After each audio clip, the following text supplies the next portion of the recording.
Si maintenant, sur la place publique, il y a un homme qui vient, qui insulte le prophète et son messager, et qui dit clairement en public qu'il renie l'islam, s'ils doivent le crever, ben, ils le crèvent. Donc, si vous êtes musulman sunnite, n'hésitez pas à faire une demande, je vous fais monter.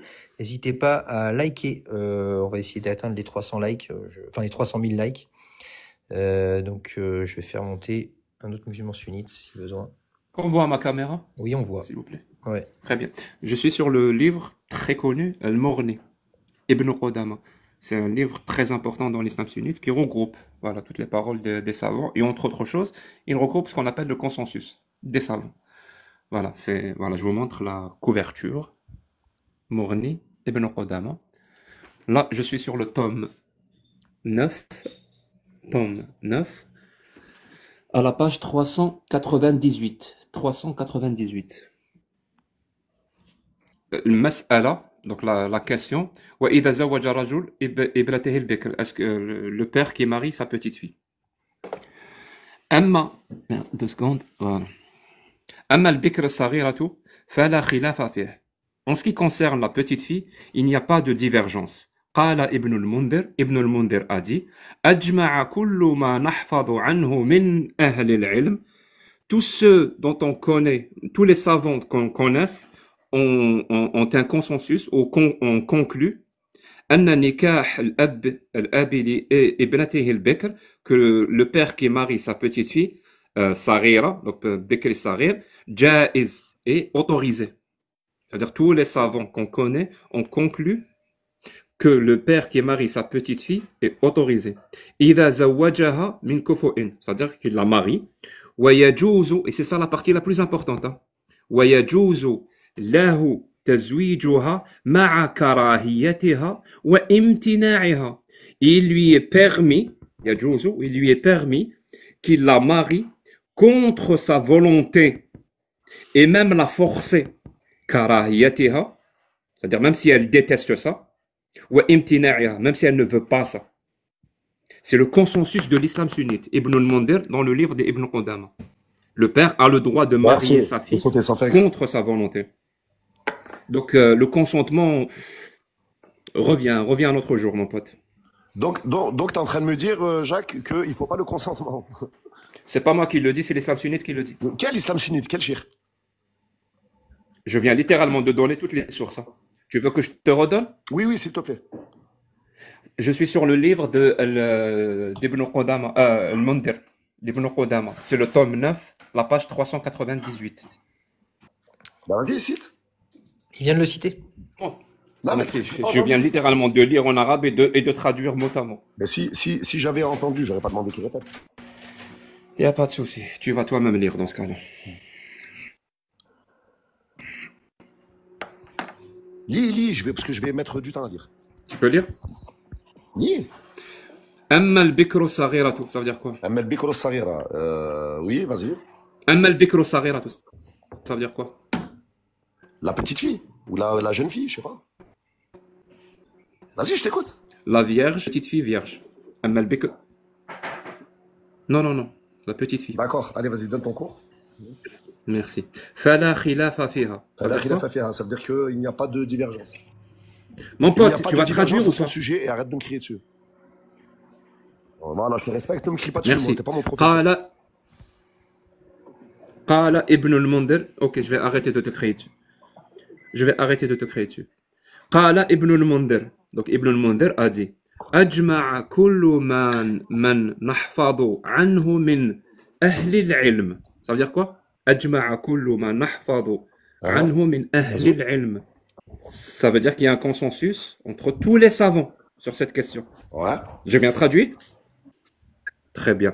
أن نكاح الأب ابنته البكر الصغيرة جائز. أن نكاح الأب ابنته البكر الصغيرة. Oui, jaiz, ça veut dire rijouz, ça veut dire c'est permis. Nikah, le mariage. Voilà. Mais qu'est-ce qui est permis? Est-ce qu'elle quitte le mariage de qui? De qui? Est-ce qu'elle quitte le domicile? C'est comme en Algérie quand ils promettent la fille. C'est qui? Mais on n'a pas encore fini. On est en train de traduire. Après, tu veux expliquer? Va dans l'explication, il n'y a pas de souci. Mais là, on est en train de traduire. que le père qui marie sa petite fille est autorisé. C'est bon? C'est une bonne traduction, ça te va? إذا زوجها من كفؤ. C'est bon? ويجوز له, et c'est ça la partie la plus importante, hein? ويجوز له تزويجها مع كراهيتها وامتناعها. S'il te plaît, tu peux nous traduire ويجوز له. Qu'elle soit d'accord ou pas? Non, non, يجوز له تزويجها, donc il la marie avec son plutôt. كراهيتها, ça veut dire quoi كراهيتها? Karahiyatiha, ça veut dire que ce soit détestable pour elle.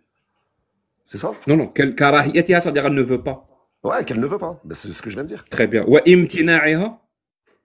Oui, mtina'iha. Ça, traduis le mot. Il peut la forcer. Je t'ai donné la source. Hein. Ok. Mais si moi, mon islam sunnite, moi, je vais te ressortir encore une autre source qui dit que si elle ne veut pas, eh ben, elle ne se marie pas.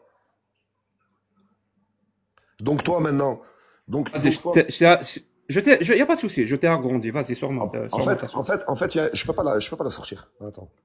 Je peux pas la sortir maintenant. Je vais aller lire et je vais demander à l'un de vous d'aller lire. Mais maintenant, je te pose une question. Tu as une source, mais tu peux pas la sortir. Si, je t'ai dit, je vais aller la sortir. En fait, je trouve ça parfaitement pertinent. Je ne peux pas la filmer, Jack. Je vais demander à l'un de vous d'y aller. Non, mais je te dis, je trouve ça pertinent. J'ai une source, mais je peux pas la sortir. Oui, mais écoute, je vais la sortir. En fait, je vais demander à l'un de vous de la sortir. Mais maintenant, je te pose une question. Toi, en fait, tu parles de l'islam sunnite. Avant les questions, tu viens de faire une affirmation. Est-ce que tu peux sourcer ton affirmation? Mais le temps que je cherche, on peut débattre. Ou on laisse un blanc? On laisse un blanc. On laisse un blanc? Allez, on laisse un blanc. Yes. Oui, on laisse un blanc. Ce blanc-là est primordial, mon pote. D'accord. Et quand je dis blanc, je parle pas des êtres humains. J'en profite rapidement, n'hésitez pas à tapoter le live, les amis. On va essayer d'atteindre les 300 000. Alors, moi, est-ce que tu as trouvé la source? Je suis en train de chercher. Je suis en train de chercher en même temps, hein, mais en fait, je vais vous expliquer une chose. Vous, en fait, l'islam sunnite que vous mentionnez, vous savez combien de branches de l'islam se disent sunnites? Moi, je suis sunnite. Tu crois vraiment que j'écoute El Fawzan? Peu importe. Mais c'est ça aussi, les gars. Moi, ce qui m'importe de savoir, maintenant, je dénonce. Regarde, on va juste. Moi, ce qui m'importe, est-ce que tu es pour la liberté de croyance? Bien entendu, bien évidemment. Tu es pour que les gens puissent croire ou ne pas croire sans risquer pour leur vie? Mais bien évidemment. Bah, tu vois, l'islam sunnite n'est pas d'accord avec toi. Oui, tu vas me parler de la peine de l'apostat. Et du coup, qui a raison? Et encore, je te dis, dans une société musulmane, l'apostat, s'il ferme sa bouche, personne ne sait qu'il est apostat. Oui, mais du coup, qui a raison? Toi, tu es pour que les musulmans puissent croire en ce qu'ils veulent et l'islam sunnite est contre ça. Moi, je te dis que si l'islam sunnite autorise ça, et je sais, moi, ça concerne quel genre d'apostat? C'est celui qui veut vraiment déstabiliser le gouvernement. D'accord, donc qui a raison? C'est ce genre d'apostat-là qui est mis à mort. Qui a raison du coup? C'est toi ou c'est Allah? C'est-à-dire qui a raison? Bah, qui a raison? Toi, tu es pour la liberté de croyance? Allah et son prophète a raison. D'accord, mais donc l'islam sunnite est contre la liberté de croyance puisqu'elle menace les croyants s'ils changent de religion. Et toi, tu es pour. Du coup, qui a raison? Mais les gars, c'était avant, à l'époque des croisades, où tout le monde voulait s'affirmer, et tout le monde voulait son bout de terrain, tout le monde voulait... Non, le hadith ne parle pas de l'époque des croisades ou d'époque de guerre. Le hadith, il est valable partout et tout le temps. Il n'y a pas de contexte particulier. Eh ben, sors-moi un pays où ça s'applique. Bon, je peux t'en sortir. Il y en a encore peut-être une... Sors-moi les fatwas de tous les contemporains. Et c'est bien que ça s'applique ou pas, du coup, cette peine? Mais bien évidemment que non. Donc, tu es contre le précepte de l'islam? Bien évidemment que non, parce que même dans les pays musulmans, maintenant, c'est tout mélangé. Tu as du chrétien, tu as du juif, tu as de l'apostat, tu as du bouddhiste. Donc, c'est bien, on n'est plus dans la même... si les préceptes de l'islam sunnite ne sont plus appliqués? C'est bien si les préceptes de l'islam sunnite ne sont plus appliqués? Certains, oui. Bien sûr. Certains, ben oui. Ah oui, donc la parole d'Allah n'est pas valable partout et tout le temps, du coup. Mais la parole d'Allah est valable partout et tout le temps, sauf qu'en fait, il y a un verset qui te dit il y a des gens qui travaillent avec les textes, avec l'époque, et qui conseillent, et c'est leur fardeau. Tu dis l'islam sunnite sur celui qui change sa religion aujourd'hui. Mais tu vas me parler de quoi encore? De Cheikh Al-Fawzan? Non, que dit l'islam sunnite sur celui qui change sa religion aujourd'hui en 2024? Tu suis quelle école juridique? Maliki? Shafi? Hanbali? C'est le Maghreb. Donc on est non, on est quoi nous? On est malikite nous. Voilà. Donc que dit l'école malikite? Mais c'est l'imam Malik, oh, il est au 7e siècle. Réveillez-vous, Oui. les gars. On est en 2024, on peut pas observer cette époque avec des jumelles de Non, 2025. que dit aujourd'hui la jurisprudence malikite? Aujourd'hui. Que dit la jurisprudence malikite? Ouais. L'exécution? Ouais. Ouais. Mais dans quel contexte? Dans un contexte, dans un état qui applique la parole de Allah, et tu sais, il y a des signes qui sont donnés. La vraie charia pure et dure. Bah, oui, la parole de Voilà, Allah. la vraie charia pure et dure. Sauf qu'aujourd'hui, La maintenant, parole d'Allah. sauf qu'aujourd'hui, la vraie charia pure et dure Cassius, elle n'est plus applicable. Tout le monde le sait. Bah, la parole d'Allah n'est plus applicable alors. Ben, mais c'est écrit, c'est une prophétie dans nos textes. Qu'il y aura de moins en moins de musulmans, que l'humanité s'égarera et que même les écrits disparaîtront. Et que même la Kaaba sera détruite. C'est une prophétie. Là, à l'époque dans laquelle on est, on les a dans nos hadiths. Tu comprends ce que je veux te dire? Mais Et c'est pour ça qu'en fait, les musulmans, tu les vois, ils sont sereins maintenant. Ça n'a plus rien à voir. C'est plus l'islam d'avant. mais du coup, toi, j'ai pas compris. Tu es pour la parole de Allah ou pour le fait qu'elle se dégrade et qu'on l'applique de moins en moins? Moi, je suis pour la parole d'Allah et je me réfère à Ahl al-Dhikr. Ahl al-Dhikr, c'est les érudits. Je suis ce verset-là. Donc, quand les érudits disent dans le fiqh malikite, parce que tu m'as dit que tu suivais l'école malikite, dans le fiqh, par exemple, Murtazar Khalil, il est dit que tout musulman qui renie sa foi, soit ouvertement, soit implicitement, par des paroles ou des actes qui en renferment ou en infèrent le désaveu, est coupable d'apostasie. Et que toute personne coupable d'apostasie doit être mise à mort. Ils auront 3 jours pour se rétracter. Donc là, je cite plusieurs articles, à la suite. 3 jours pour se rétracter. Et s'ils ne reviennent pas vers l'islam, ils seront exécutés. Mais c'est des mises en garde. Parce qu'en fait, à l'époque, Cassius. Non, c'est pas à l'époque, c'est en 2024 qu'elle t'a dit. Non, oui, en 2024, 2024, c'est pour. Non, mais ça, c'est sûrement pour dissuader les musulmans de quitter. Ça, c'est un ouvrage de jurisprudence qui est enseigné aujourd'hui à Al-Azhar, qui est enseigné aujourd'hui dans les plus grandes universités islamiques. Mais il a enseigné comme on enseigne l'histoire. Ah non. Il a enseigné comme les chrétiens savent ce que les croisés ont fait. Ah, Moha, c'est un ouvrage de jurisprudence. C'est pas un ouvrage genre historique. C'est un ouvrage de jurisprudence dans les cours de jurisprudence malikite. Pas dans les cours de l'histoire de la jurisprudence malikite à travers les siècles. Oui, mais ils encouragent pas à faire ça.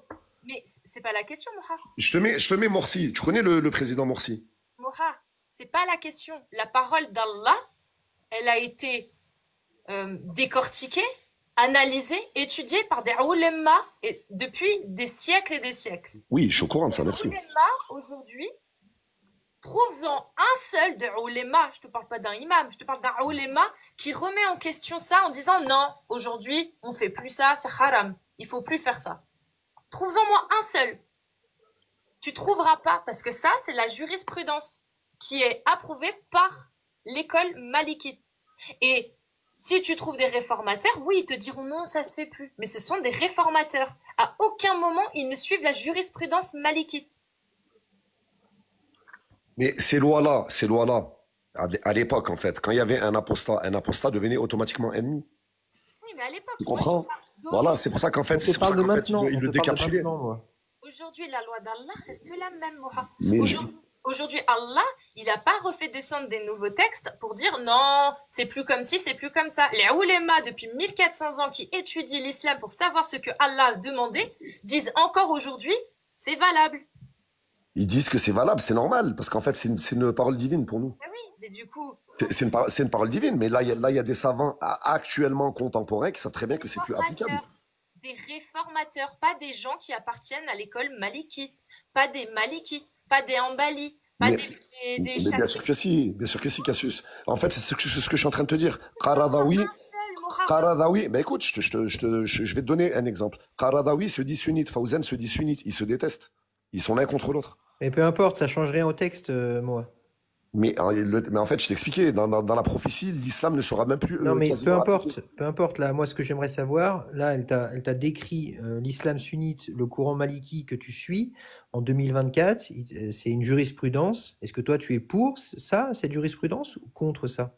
Pas à cette époque. Donc, tu es contre? Ben, bien sûr, pas à cette époque. D'accord. Donc, tu es un musulman sunnite maliki contre la vie malikite. Ok. Non, Merci. pas contre la vie malikite, c'est simplement que moi, je Elle sais. vient de te le donner. Tu m'as dit que tu étais contre. En fait, il n'existera plus de pays où il y aura la charia, c'est dans nos textes. Tu comprends ou pas? D'accord. Ça veut dire, en fait, viendra D'accord. une Et c'est époque où le musulman c'est sera une bonne chose unifié. ou Et pas du merci, tout? en fait, hein, parce que je le vois et ça fait que renforcer ma foi. Ok. Les Donc c'est musulmans une bonne seront chose si unis. on ne peut plus appliquer l'islam du coup.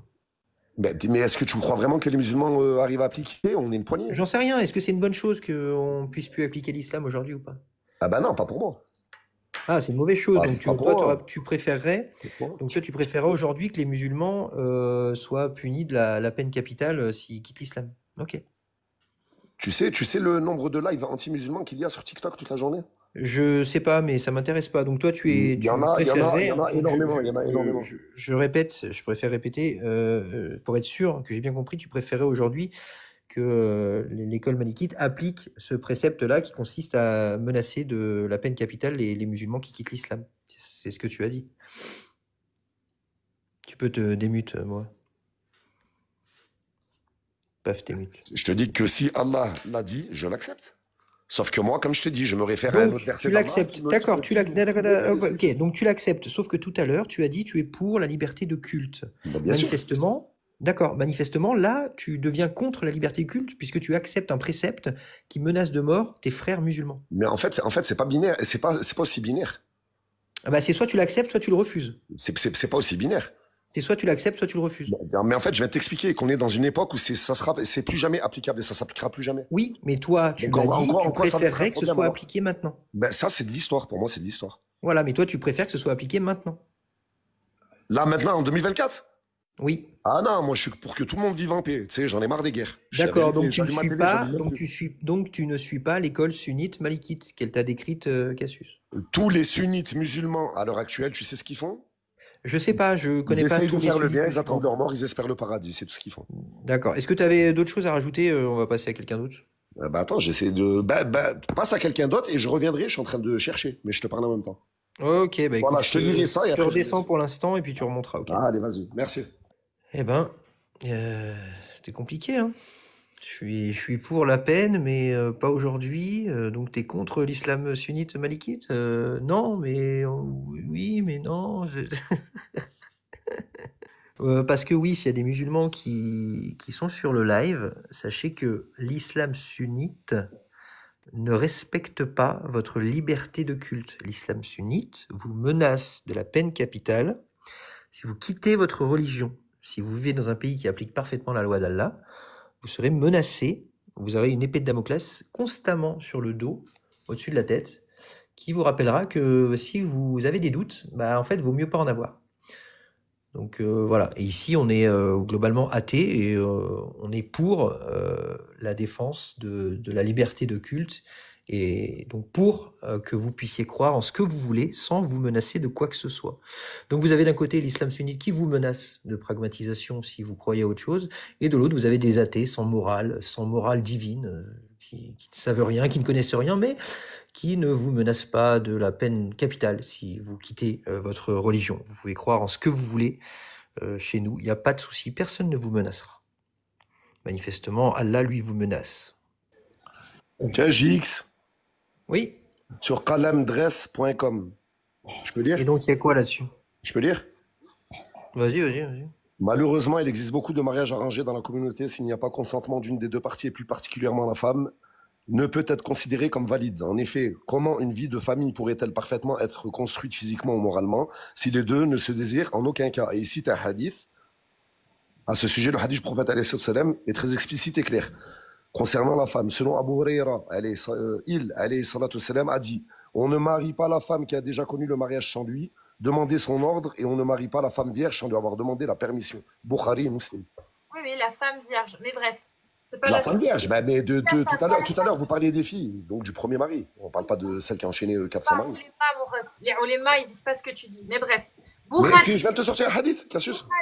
Bukhari, t'as pas donné le chiffre. Lui, Mais c'est regarde. ce que je te dis, c'est qu'en fait, tu choisis tes ulama. Vous choisissez vos ulama. Je suis en train de parler. Moha, le hadith que tu as cité, Baba, c'est le Bukhari 68-24. Moi, je suis en train de vous dire que l'islam là que vous citez n'est pas le mien. Moi, et c'est pas attends, celui de la majorité des Baba, deux musulmans. petites secondes. Deux petites secondes. Moi, tu as cité un hadith tout à l'heure concernant Ouais. la demande en mariage et la permission, c'est ça? C'est ça. Pourquoi J'ai même cité les pourquoi, conditions à Jacques Le Fou. oui, pourquoi tu as oublié une partie du hadith? Mais non, je te les cite entiers. Ne marie pas la femme qui a déjà connu le mariage sans lui demander sa permission. On ne marie pas la femme vierge sans lui avoir demandé sa permission. Et tu t'es arrêté là. On, on ne marie pas la femme qui a déjà connu le mariage sans lui demander son ordre, et on ne marie pas la femme vierge sans lui avoir demandé la permission. Et pourquoi tu continues pas le hadith? Rapporté par Bukhari Muslim, il s'arrête là. Elle te Non, donne les sources là, Cassius. non, Elle t'a donné la non. source. Je te continue je continue Alors le hadith. continue-le, mais t'as ma parole que moi j'ai. Et écoute, moi je t'ai vu, je suis Ouais, honnête ouais, dans les débats, je je suis un menteur. continue le hadith. Écoute bien. Voilà, il s'arrête là. Ils ont dit, ô messager d'Allah, comment est sa permission? Le prophète a dit, le fait qu'elle se taise. Autrement dit, une enfant qui va être mariée, si elle ne dit rien, eh bien c'est valide. C'est un oui. Mais Alors, les gars, arrêtez de prendre les musulmans pour des gens immoraux. Mais est-ce que tu as vu un papa laisser sa fille qui n'est pas en âge d'aller rejoindre son époux y aller et sans lui demander son consentement? Boubac. je ne parle pas, moi, on ne parle pas des musulmans, on parle du hadith que tu as cité. Tu as oublié de citer la fin. La fin, elle dit clairement que si une petite fille de 9 ans ne dit rien, eh ben, ça veut dire oui. Aujourd'hui, en 2024, une petite fille de 9 ans ne dit rien. Quand tu lui poses une question, dans le doute, ça veut dire non. Voilà. Et même une femme d'ailleurs. Si elle ne dit rien, ça veut dire non. Pourquoi? Parce qu'on a découvert le principe de sidération. Il y a des moments de stress dans la vie d'une enfant, d'une adolescente, d'une femme qui peuvent survenir, qui fait que tu as beau lui poser une question, tu as beau lui faire tout ce que tu veux, elle ne répondra plus tellement elle est sidérée par ce qui se passe, par la situation. Manifestement, Allah et le prophète n'avaient pas conscience de ce principe de sidération, n'avaient pas connaissance de ce principe de sidération, puisque effectivement, il parle bien de demander la permission, mais quand on demande comment est la permission de la femme vierge, le fait qu'elle se taise suffit à valider sa permission. Voilà. Je voulais Mais juste si elle veut rajouter là, pas, parce que si tu elle avais veut oublié pas, de si elle veut pas, elle parle. Je vois pas où est le problème. le principe de sidération, je viens de t'expliquer, quand une petite fille est soumise à un stress immense, comme par exemple une demande en mariage qui a été voulue par sa famille, par son papa, par sa maman, par toute sa famille, elle a la pression familiale autour. Une petite fille qui est demandée en mariage, elle a une pression énorme qu'elle peut subir ce qu'on appelle le principe de sidération. Mais ça, c'est C'est-à-dire ne rien dire, ne pas c'est répondre. ton explication à toi, c'est ton tafsir à toi. Et dans les familles Non, non, non, non. Le tafsir dit bien le fait qu'elle se taise. Et on a découvert aujourd'hui, en 2024, que quand une femme se tait, ça veut dire non. Parce qu'elle peut être dans un état de sidération. Comme on peut être dans un état de sidération quand on est une petite fille qui est demandée en mariage par un adulte de 50 ans. J'ai bientôt 45 ans, j'ai jamais vu encore une famille musulmane marier de force sa fille. Jamais. Je ne parle pas des musulmans. Non. Je parle pas des musulmans, je parle du texte que tu as cité. C'est Oui, tout. mais sauf qu'en fait, je te dis, on revient à la nature originelle, on n'est plus en an 600. La nature, Cassius, qu'est-ce qu'ils faisaient les gens avant, qu'est-ce qu'ils voulaient? Le seul objectif, c'était quoi? C'était se marier, fonder une famille. Tout ça est-ce pour que te tu avais dire qu'il y a d'autres quand choses à même, rajouter, moi? juste pour terminer, GX, qu'il y a des musulmans sunnites qui ont une autre approche de l'islam, et je trouve dommage que vous respectiez pas ce travail-là, et que vous n'en parliez pas, et que vous allez Mais toujours dans le rigouriste, et que vous nous faites passer pour des fous, des barbares, des malades mentaux. Et non, vos personne ne et fait vos ça. lives, je te dis la Personne ne fait vérité. ça, moi. Personne ne fait ça. Oui, Écoute et bien, vos lives, écoute je te bien, dis la écoute bien. vérité, en fait, le fruit qui va en sortir, c'est que tu vas faire vraiment détester les musulmans plus qu'ils ne sont déjà en France, et ça peut créer un gros problème. Et vous pouvez, vous, en être responsable. Ce n'est pas aux athées, d'aller voir les musulmans sunnites et leur dire ah ben non, regardez, il y a d'autres musulmans qui pensent pas comme vous. C'est à vous, musulmans occidentalisés, musulmans bisounours entre guillemets, c'est pas péjoratif quand je dis ça. C'est à vous, musulmans progressistes qui voulez faire évoluer vos textes, d'aller voir les sunnites qui valident toutes ces atrocités et de leur dire non, non, regardez, maintenant il y a une nouvelle version qui est sortie. C'est à vous de faire ce travail, c'est pas à nous. Nous, on critique l'islam Alors, sunnite. regarde, regarde, je vais te donner mon avis, J'espère qu'un jour tu me accepteras, parce que là, en fait, je vais aller travailler. Je vais te redonner mon avis sur la peine de l'apostat. Je te donne mon avis. Moi, je suis pour la liberté de culte, et la majorité des musulmans le sont. Maintenant, je te dis, un pays qui applique la charia, dans lequel je vis, si maintenant sur la place publique, il y a un homme qui vient, qui insulte le prophète et son messager, et qui dit clairement en public qu'il renie l'islam, s'ils doivent le crever, ben ils le crèvent. Voilà, ça Et toi, doit. tu essaierais de Voilà, et je dis t'interposer Sami wa ta'ala, et j'accepte ça. Parce qu'en et fait, tu essaierais de t'interposer ou pas? non, tu ne vas pas semer le désordre dans une société où tout va bien. Et moi, C'est tout. si, Moi, et même moi, les si gilets jaunes, j'essaie, je suis contre. Voilà. et moi, Même les si gilets j'essaie jaunes, de je suis contre. D'accord, mais moi, si j'essaie de m'interposer pour sauver cet homme, je suis un criminel ou je suis un héros? Non, je t'ai pas dit que t'es un criminel. Je pense même pas qu'il y ait une peine qui te concerne à toi. Mais lui, pourquoi il ferait ça? Pourquoi il ferme pas sa bouche? Tu comprends pas le Parce truc? qu'on Ça veut appelle dire ça qu'en la fait, liberté de culte. On appelle non, ça c'est la simplement, liberté de culte. en fait, en fait, les lois de l'islam, Te fait préférer un livre écrit il y a 1300 ans à une vie humaine qui vit aujourd'hui. C'est bon, c'est compréhensible. Non, ça n'a rien à voir. Parce ça qu'en n'a fait, rien à si voir, tu pardon. reviens sur le débat tout à l'heure, je t'ai dit que la charia ne sera plus applicable et c'est écrit dans nos textes. Donc, Moi, tu vois, c'est est-ce une que tu prophétie. voulais Tu viens de rajouter dire à quelque l'instant, chose tu pour viens de dire à finir? l'instant, s'ils doivent le crever, qu'ils Non, le non, je crèvent. vous remercie de l'accueil. Cassius, je t'ai vu beaucoup plus virulente avec des gens. Je te remercie, tu m'as respecté parce que j'appréhendais un peu. Et merci à vous. Ouais, je voulais juste corriger le concept du mariage dans l'islam. C'est pas ce que tu crois pour fonder une famille et tout ce tralala. Le mariage dans l'islam, c'est un contrat de nikah, aqd de nikah. C'est un contrat de fornication, d'accord? Et je vais t'en donner la preuve. Nicolas, Jack Le Fou l'a expliqué tout à l'heure, s'il te plaît. Oui, Dis pas de non, bêtises. oui. Jack Le Fou lui-même, il a reconnu qu'il y a Oui, il peut avoir deux sens, mariage et machin. Voilà. Mais le concept du mariage dans l'islam, c'est aqd de nikah, qui veut dire un contrat de fornication. Et je vais t'en donner la preuve. Voilà, donc toi, tu as choisi ce que Non, le non, mot voulait mais dire. tu sais, Donc il y a non, deux mais sens, tu mais sais, toi, en fait, tu as laisse-moi choisi. finir pour que tu Voilà, comprennes. c'est un truc de dingue. Tu sais que quand, Non, tu es malhonnête, je parle pas avec toi, je préfère parler aux Ouais. autres, ils étaient honnêtes avec moi, ils m'ont Quand respecté. ta femme- Je vous remercie les gars, je vous souhaite une bonne soirée. Bonne soirée, tu peux moi. pas m'arrêter Bonne de soirée. parler. Un de ces C'est jours, pas- JX. c'est- T'es malhonnête, mon frère. Vas-y, Ouais, parle c'est pas pas avec moi. grave. Je vais dire aux gens Tu qui sont choisis là. l'essence, tu choisis l'essence. Allez. Vas-y, fais-moi descendre, JX. Je vais dire un truc aux gens qui sont là il faut qu'ils s'accrochent là parce qu'ils vont te choquer. La preuve que c'est un contrat de fornication, c'est que le jour où ta femme, elle meurt, toi, en tant que musulman, t'as pas l'obligation de faire des funérailles ou funéraires, peu importe, à ta femme. T'as pas l'obligation même de la soigner, ni de faire de funéraires, funérailles. Désolé pour mon petit accent et mes erreurs, hein, je suis de pas, souci. voilà. Pas de problème. Donc, parce que le contrat de fornication, il s'arrête au moment où la femme, elle meurt. Donc, t'as plus cette obligation. C'est pour ça qu'on dit dans l'islam que aqd de nikah, le contrat de mariage, c'est pas un mariage comme il le dit le monsieur, c'est fonder une famille, c'est un contrat de fornication. Et d'ailleurs, il y a un hadith qui dit tazawwajuhunna ala thalath dinihinna malihinna wa jamalihinna. Mariez vos femmes pour ces trois choses, pour leur beauté, pour leur argent, et qu'est-ce que j'ai dit le troisième, malihinna dini, et pour leur religion, pour leur foi. voilà, leur foi, voilà. Donc voilà, c'est la petite précision que je voulais donner. J'espère que vous n'êtes pas choqués pour ça. Vous savez, dans l'islam, vous n'avez même pas l'obligation de soigner votre femme, hein, si vous êtes musulman. Hein. Si elle crève, vous la laissez, il n'y a pas de problème. Il y en a 5. C'est même, je sais plus quel compagnon est allé voir le prophète pour lui demander, mais il y a un de ses compagnons qui est allé le voir et a dit quels sont les droits qu'ont nos épouses sur nous. Il dit que vous la logiez, que vous la nourrissiez, que vous l'habilliez, que vous évitiez de lui frapper le visage et que vous ne vous éloigniez pas d'elle, que vous ne l'insultiez pas et que vous ne la fuyiez pas sauf dans le lit. Voilà. À part deux, trois trucs, notamment l'habillement et le lit qui est spécifique à l'humain, tout le reste, c'est les droits que tu accordes à un animal.